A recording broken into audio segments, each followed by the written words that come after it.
During the 1950s and 1960s, the civil rights movement and fight for equality for African Americans was bigger than ever.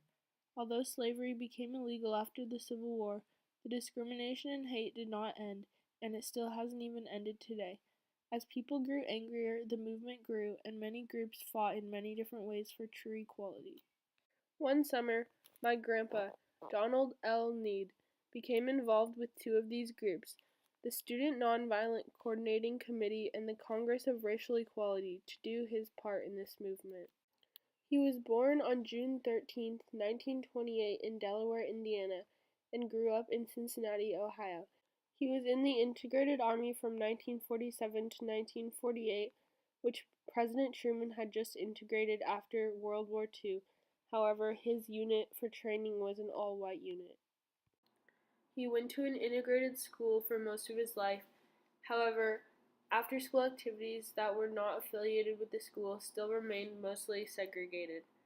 And even though there weren't many incidents within the school, there were many in the community. That was just was accepted as a part of life living in Cincinnati, Ohio, that there were going to be those kinds of incidents. Although incidents were somewhat accepted, they were not okay and the fight lived on. Redlining was a common type of incident that harmed people of color economically and socially. It kept people of color in neighborhoods that were labeled high risk, where they were unable to get a loan, and was supposedly outlawed in 1968. However, its effects still lived on.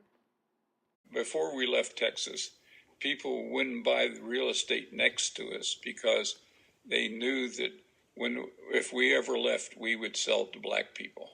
One of our neighbors was very upset with us over that.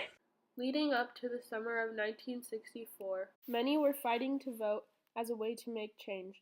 SNCC and CORE came together that summer to hold Freedom Summer, or the Mississippi Summer Project. It was a voter registration drive, mainly focusing on increasing registered black voters in Mississippi. Freedom Summer was held in Mississippi because of its generally low black voter registration. In 1962, only 7% of eligible black voters were registered, although many more wanted to. This effort involved both in-state African Americans as well as over 1,000 mostly white and educated volunteers from out of state.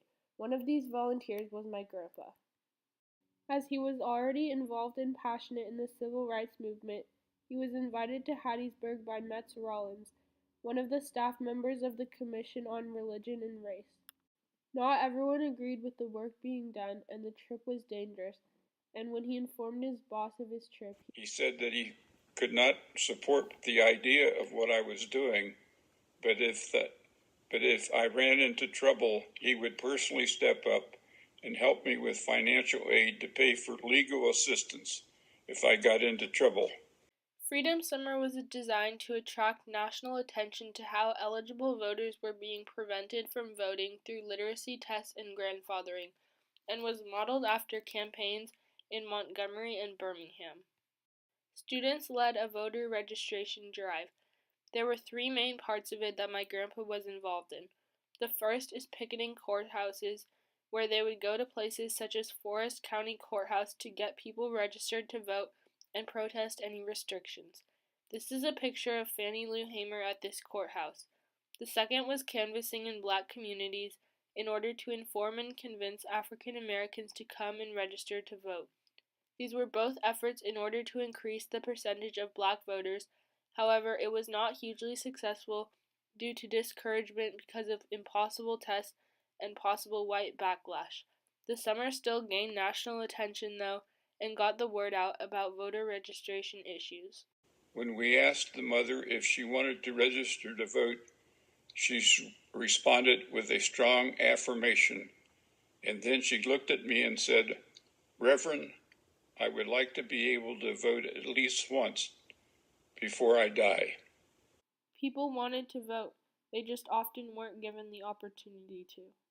He had served in the military during World War II, but when he was discharged, he came back home and rejected because he was a mixture of three races. He was looked at as a nobody.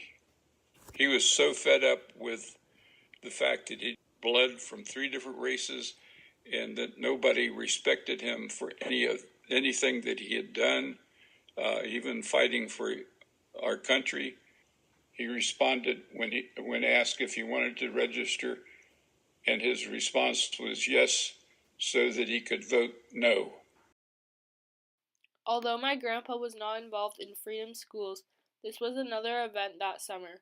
The 50 schools were small, but it was somewhat more successful than the voter registration drives, as over 1,200 students were educated in what regular schools would not teach them. Students were taught all forms of their own culture and history, and were given access to books and more resources, things they hadn't received in the Mississippi public school system, and because they were not allowed to go into libraries. Freedom Summer was also a time of unity between blacks and whites. Each evening, that service closed with the singing of "We Shall Overcome." And in that context, the spiritual took on a new meaning for me because it was sung not only as a prayer, but also as a statement. Well, it's basically, we shall overcome someday, and then it names the different aspects of racism and how being faithful to the God they believed in, they will overcome someday. Many hurdles were overcome that summer, but not without struggle and violence. That summer in Mississippi, there was an awful lot of violence that did not make the press. It was a dangerous time to be a civil rights activist. Just 1 week after volunteers arrived, James Chaney, Andrew Goodman, and Michael Schwerner went missing and were later found dead in a ditch. Had a feeling that they did not just walk away from what they were doing, but that something tragic had happened to them. One of the afternoons, we had a break from the work to do, and so another clergy person and I hopped into my car and drove out into the county for about an hour.